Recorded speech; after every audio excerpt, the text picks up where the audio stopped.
নবী করিম সাল্লাল্লাহু আলাইহি সাল্লাম বলেছেন, যে সকল নারীরা পুরুষের বেশ ধরে এবং যে সকল পুরুষরা নারীর বেশ ধরে, আল্লাহ তাআলা তাদের উভয়কেই অভিশাপ দিয়েছেন। আপনি এসব কর্মকাণ্ড করছেন, এতে আপনার একাই ক্ষতি হচ্ছে তা নয়, বরং আপনি আরো 5টা মেয়েকে এসবের প্রতি উদ্বুদ্ধ করছেন। আপনি আরো 5টা মেয়েকে জাহান্নামের পথে নিয়ে যাচ্ছেন। হ্যালো এভরিওয়ান, আসসালামু আলাইকুম ওয়া রাহমাতুল্লাহি ওয়া বারাকাতুহু। Welcome back to my new another video. ইদানিং এটা জিনিস আমার খুব চোখে পড়ছে।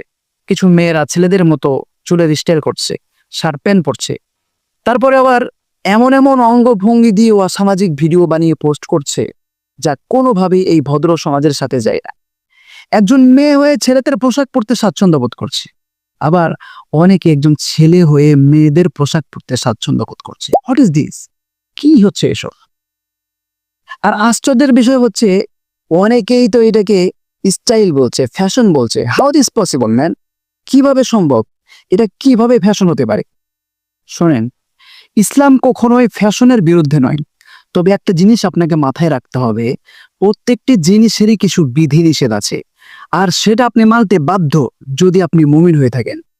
একটা মেয়ের জন্য শার্ট প্যান্ট এগুলো কোনোভাবে শালীন পোশাক হতে পারে না, আর আপনি এটাকে ফ্যাশন বলে চালিয়ে দিচ্ছেন। নবী করিম সাল্লাল্লাহু আলাইহি সাল্লাম বলেছেন, যে সকল নারীরা পুরুষের বেশ ধরে এবং যে সকল পুরুষরা নারীর বেশ ধরে, আল্লাহ তাআলা তাদের উভয়কেই অভিশাপ দিয়েছেন।